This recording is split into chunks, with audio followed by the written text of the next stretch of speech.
We also recognize that the Minnesota governor and the Minneapolis mayor need to take a long, hard look in the mirror. They need to evaluate their rhetoric, their conversations, and their encouragement of such violence against our citizens and our law enforcement officers.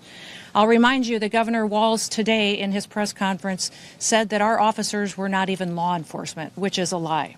He's called them the Gestapo. He's encouraged residents and citizens and violent rioters to resist. He's doxed their identities, putting themselves and their families' lives in jeopardy. He's refused to turn over murderers to federal law enforcement officers. He's protected illegal criminals and protected them from being brought to justice, and even overseen a historic, unprecedented theft of American taxpayer dollars. Tens of billions of dollars were stolen under his watch, and he allowed it to happen, and in some instances may have even facilitated it. In other cities and states across the country, we don't see this happen. Local, state, and officials work with us to make sure that we're making their streets safer. I'll point to the city of Memphis, which is where there is a Democrat mayor in place. He worked with us and our federal law enforcement officers, and we saw murder rates drop by 50% because of that partnership. We've seen historic lows in the criminal acts that have happened in that city. We've had the same amount of law enforcement officers there, but a very different result because of the leadership in place. Last week, ICE did over 2,000 different operations, and we saw people be brought to justice and the American people made safer because of that work.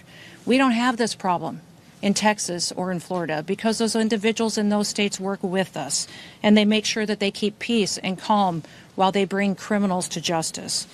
In Minneapolis, Governor Walz and Mayor Frey, they instead choose violence. They instead choose to encourage the destruction of their city and the crime against their people.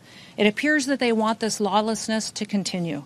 It appears that they want chaos to distract from the theft and the fraud and the corruption of their city. I'll remind you that this city has been corrupt for years with what we've seen with people that have been stealing taxpayer money, all under the leadership of Governor Walz and Mayor Frey. I'm asking for all the authorities in Minneapolis and the leaders to work with us, and there are two things that we have repeatedly asked the governor and the mayor to do. Number one, all we want them to do is that when they are going to release a dangerous criminal from their jails, turn them over to us so we can get them out of this country as soon as possible. Since we have been back in the White House with President Trump's leadership, they have released over 490 criminals onto their streets rather than allow us to get them out of the country to keep families safe.